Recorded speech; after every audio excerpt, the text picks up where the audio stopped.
मैं आज कहना चाहता हूं, मान्यवर, बिहार की जनता ने एक बहुत महान फैसला किया है। घुसपैठिया बचाओ यात्रा के खिलाफ जनादेश दिया और बंगाल भी ये करने जा रहा है। मान्यवर किया है, मतलब अलाइन किया है कि 45 दिन के बाद कोई डिस्प्यूट की प्रोविजन ही नहीं है एक्ट में, तो 45 दिन के बाद ये सीसीटीवी फुटेज क्यों रखना चाहिए? अब इतनी सादी समझ नहीं है सब। मैं क्या कर सकता हूँ? सब समझ के कोई इंजेक्शन नहीं होते जो भ्रम से दे दिया। मान्यवर, ये धारा 81 1951 से है, मगर पहले पर्चियों से होते थे तो पर्ची के लिए थी। अब सीसीटीवी फुटेज का कैमरा आ गया तो सीसीटीवी फुटेज ऐड कर दिया।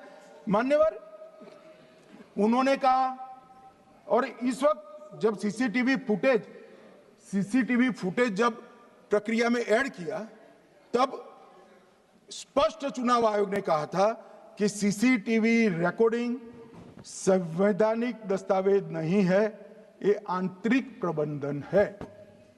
किस चीज का आंतरिक प्रबंधन?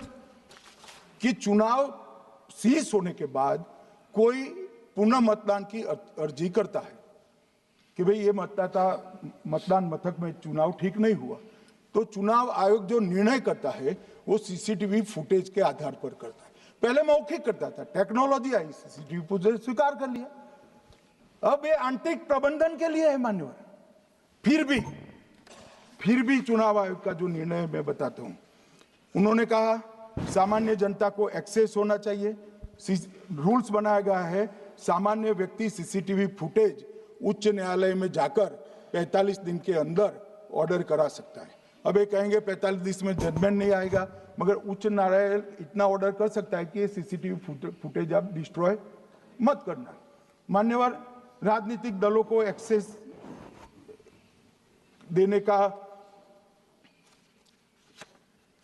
उन्होंने प्रावधान करा है, तो वो चुनाव को चैलेंज करे राजनीतिक दल 45 दिन के अंदर। ऑटोमेटिक जो चुनाव चैलेंज होता है मान्यवर, उसका सीसीटीवी फुटेज नियमों से हम चुनाव आयोग रिजर्व कर देता है। मान्यवर, ये प्रक्रिया कुछ पढ़ते नहीं। इसके बाद पॉलिटिकल एजेंटों को एक्सेस होनी चाहिए। पॉलिटिकल एजेंट भी मान्यवर हाईकोर्ट से इसको प्राप्त कर सकता है। अब करते कुछ नहीं, एक भी ना हाईकोर्ट में अर्जी करी, ना चुनाव आयोग में करी, और सीसीटीवी फुटेज का बहाना लेकर बोलने लगे। अब इतने लाखों बूथों का सीसीटीवी फुटेज हर नागरिक मांगने लगा कोई कारण के बगैर, तो किस प्रकार से चुनाव आयोग दे सकते हैं? किस प्रकार से दे सकते हैं? यहां हुआ क्या है, सब प्राप्त करना चाहते हैं वो प्रेस कॉन्फ्रेंस करना। उनको लगता है कि मेरी प्रेस कॉन्फ्रेंस ये संवैधानिक प्रावधान के तहत होती है। ऐसा नहीं होता है। वे प्रेस कॉन्फ्रेंस जो करते हो जिन मुद्दों का, इसकी लीक कर अर्जी दे दो, टपक से मिल जाएगी सारी दिख, मगर अर्जी नहीं करते, कोर्ट में नहीं जाते हैं, चुनाव आयोग में नहीं जाते हैं, और चुनाव चोरी हो गया, चुनाव चोरी हो गया, चुनाव चोरी हो गया करते।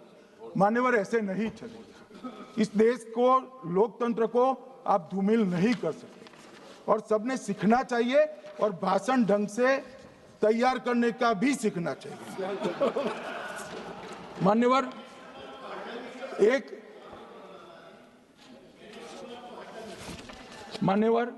एक उन्होंने कहा सीसी को 2003 में कानून बनाकर इम्यूनिटी दी। मान्यवर,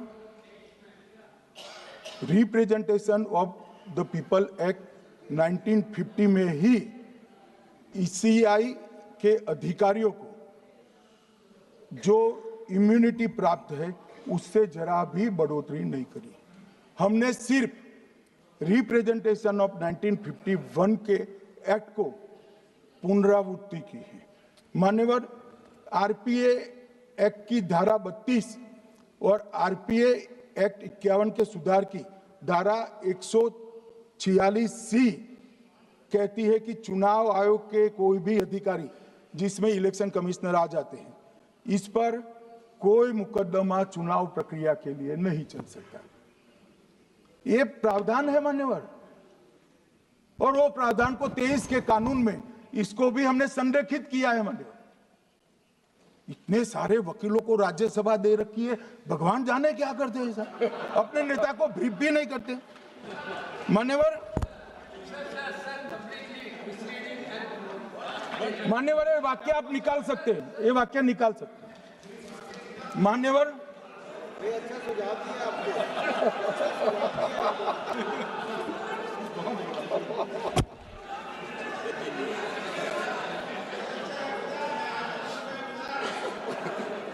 मान्यवर फिर ये सब हो रहा कल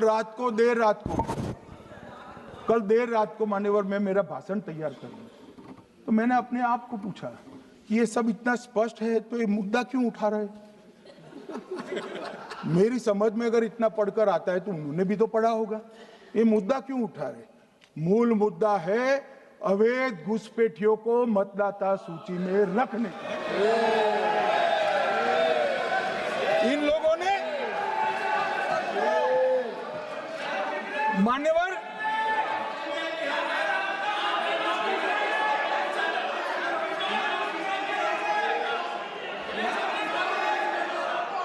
माननीय सदस्य, आपका भाषण भी सबने शांति से पूर्ण सुना है, आप भी सुनने की सामर्थ्य रखो। नहीं, आप सुनने की सामर्थ्य रखो। नो, प्लीज बैठिए, सुनो, पूरा भाषण सुनो। आप जब बोलते हैं तो इधर भी सुनते हैं, आप भी इधर भी बोलते हैं, इधर सुने। गृह मंत्री इलेक्शन रिफॉर्म के लिए बात बोलता सर।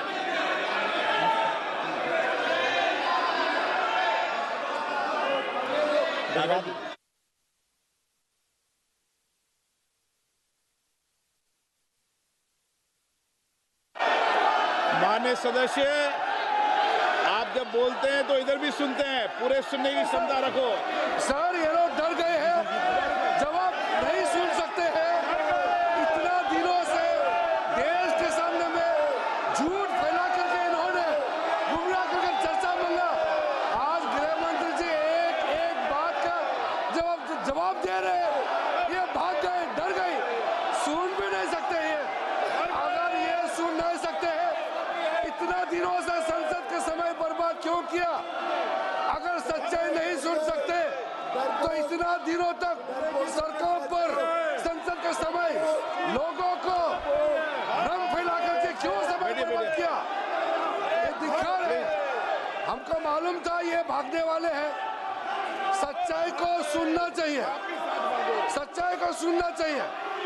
और जब सच्चाई सामने में आया तो डर गए, सुनने का कैपेसिटी तक नहीं है और इतना गुमराह किया। पिछले सेशन का पार्लियामेंट सेशन इन्होंने तबाही किया, मॉनसून सेशन को भी इन्होंने बर्बाद किया इसी मुद्दे पर, और ये हमारे शीतकालीन समय को भी इन्होंने 2 दिन बर्बाद किया। आज बारीकी से जब बता रहे थे ये लोग भाग गए, ये तो ठीक नहीं है।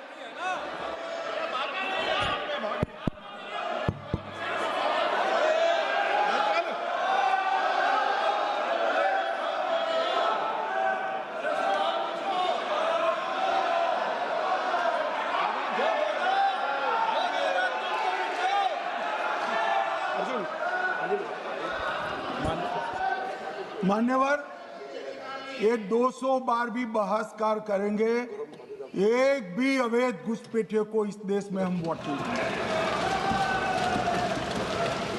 ये हमारे एनडीए का पॉलिसी है मान्यवर। डिटेक्ट मतलब ढूंढो, डिलीट करो, मतदाता सूची में नाम काटो और उनको डिपोर्ट करो। हम संवैधानिक प्रक्रिया कर डिटेक्ट, डिलीट और डिपोर्ट ये पूरा करेंगे। ये क्यों सदन छोड़कर भाग गए। मैं इनके सामने तो कोई बात भी नहीं कर रहा था, ना कांग्रेस पार्टी के सामने बात कर रहा था। मैं तो बात कर रहा था घुसपैठियों को देश के बाहर निकालने की। अब ये तो देखिए साहब, अगर मैंने इतने सारे आरोप करे श्री जवाहरलाल नेहरू पर, इंदिरा गांधी पर, इनके पिताजी पर, सोनिया जी पर, तब भागते तो लाजिम था। ये घुसपैठियों को लिए भाग गए क्योंकि उनकी हमारी पॉलिसी है डिटेक्ट, डिलीट और डिपोर्ट। उनकी पॉलिसी है नॉर्मलाइज कर दो घुसपैठ को, उसके बाद में मान्यता प्रदान कर दो और चुनाव में मतदाता सूची में डालकर फॉर्मलाइज कर दो। मगर साहब ये लंबे समय तक नहीं चलना। मैं मेरे मन से मानता हूं, मेरे पार्टी के सिद्धांत तो है ही, मगर मैं मानता हूं कि जनसांख्यिकी में इतना बड़ा परिवर्तन देश के लिए बहुत बड़ा खतरा है। यह देश एक बार जनसांख्यिकी के आधार पर बढ़ चुका है और हम नहीं चाहते कि आने वाली पीढ़ी ये देश के भी बंटवारे दिखे। इसलिए ये बहुत जरूरी है कि इस देश से घुसपैठ को रोकना पड़ेगा। मान्यवर, ये कहते हैं कि घुसपैठ हो रही है, भारत सरकार की जिम्मेदारी नहीं है। मान्यवर, मैं आज बताना चाहता हूं, घुसपैठ हो रही है भारत बांग्लादेश की सीमा से। वहां पर कुल 2216 किलोमीटर बॉर्डर है, इसमें से 1653 किलोमीटर बॉर्डर बन चुकी है और 563 कहां बाकी रही है मान्यवर मालूम है? केवल और केवल एक राज्य बंगाल। आसाम का पूरा हो गया, मेघालय का पूरा हो गया, त्रिपुरा का पूरा हो गया, जम्मू कश्मीर का पूरा हो गया, पंजाब का पूरा हो गया, राजस्थान का पूरा हो गया, गुजरात का पूरा हो गया, खाली बंगाल का बाकी रखा है। और मैं आज कहना चाहता हूं टीएमसी के लोगों को भी, ये राहुल जी के साथ में रहकर घुसपैठिया बचाओ यात्रा बिहार में निकली, साफ हो गए। आप भी घुसपैठियों को बचाओगे तो वहां भारतीय जनता पार्टी का विजय तय। मान्यवर, ये कहते हैं कि घुसपैठ क्यों हो रही? आप बॉर्डर नहीं बनाने देते, फेंसिंग नहीं करने दोगे, घुसपैठ नहीं होगी। फिर भी चलो, मैं पूछना चाहता हूं कि घुसपैठ होकर सबसे पहले घुसपैठिया कहां आता है?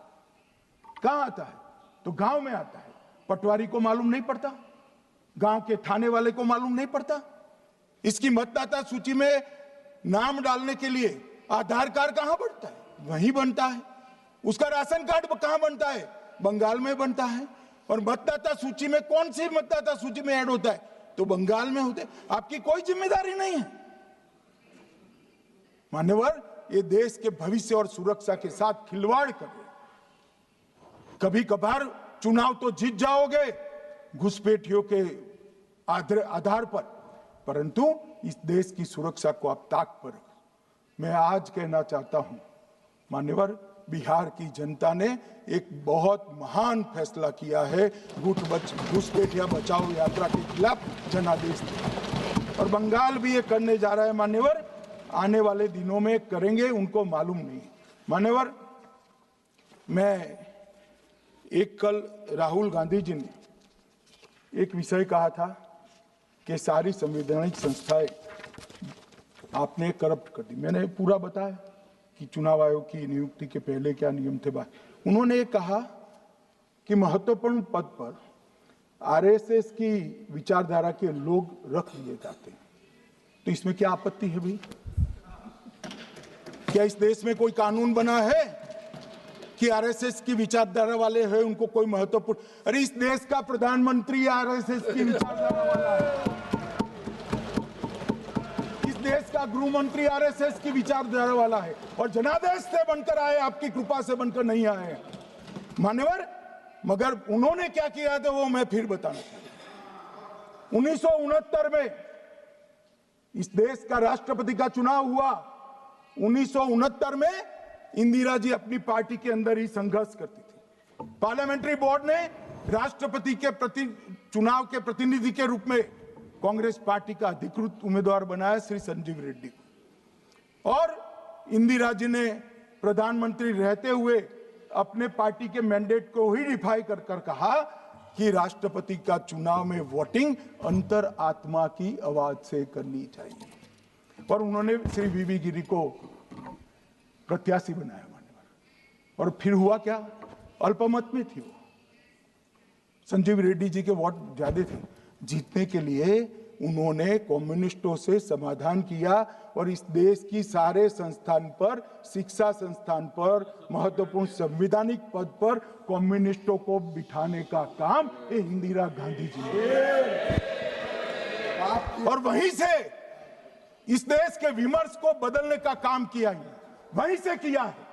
वामपंथी विचारधारा इस देश के प्रकृति को, इस देश के स्वभाव को, इस देश की जनता को स्वीकार्य नहीं है और इसीलिए वामपंथी लुप्त हो गए। माननीय, उन्होंने इस देश के युवा धन को वामपंथी विचारधारा पर डाइवर्ट करने का काम किया है, जो 2014 से फिर से नरेंद्र मोदी जी ने इसको एक अच्छी तरीके से, लोकतांत्रिक तरीके से परिष्कृत करने का काम कर रहे हैं माननीय। और ये कह रहे हैं कि आरएसएस की विचारधारा वालों को रखते हैं। कोई ऐसा कानून नहीं है मान्यवर कि आरएसएस की विचारधारा वाला व्यक्ति कोई, आरएसएस की विचारधारा क्या है? देश के लिए मरना ही आरएसएस की विचारधारा है। देश को समृद्धि के परम शिखर पर ले जाना ही आरएसएस की विचारधारा है। देश की संस्कृति का झंडा बुलंद करना ही आरएसएस की विचारधारा। ये क्या समझाते हैं? हम ऐसे मान लेंगे? हम नहीं डरते साहब किसी से, हम नहीं डरते। मैं मेरी ही बात करता हूं। मैं तो 10 साल का था और नारे लगाता था, आसाम की गलियां सुनी है, इंदिरा गांधी खूनी है। हम तो वहां से लड़ते लड़ते आए हैं, हम नहीं डरते मान्यवर। और मान्यवर, इन्होंने कहा कि वोट चोरी से जीतते हैं, वोट चोरी से नहीं जीते हैं। आपने सर्जिकल स्ट्राइक का विरोध किया, इसलिए हम जीते। आपने एयर स्ट्राइक का विरोध किया, इसलिए जीते हैं। आपने 370 हटाने का विरोध किया, इसलिए जीते हैं। आपने राम मंदिर बनाने का विरोध किया, इसलिए जीते हैं। आपने घुसपैठियों को हटाने का विरोध किया, इसलिए जीते हैं। आपने सीएए का विरोध किया, इसलिए हम जीते हैं।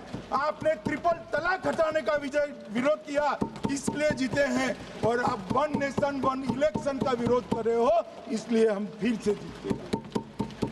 माननीय, 60 करोड़ गरीबों के घर में इस देश के प्रधानमंत्री जी ने घर पहुंचाया, गैस पहुंचाया, पानी पहुंचाया, शौचालय पहुंचाया, 5 किलो अनाज मुफ्त पहुंचाया और 5 लाख तक की दवाइयां मुफ्त कर दी। क्या समझते हैं कि वोट चोरी कर कर जीते हैं? इस देश के इंफ्रास्ट्रक्चर को 40 साल देख लीजिए और हमारे 11 साल देख लीजिए, इंफ्रास्ट्रक्चर को 3 गुना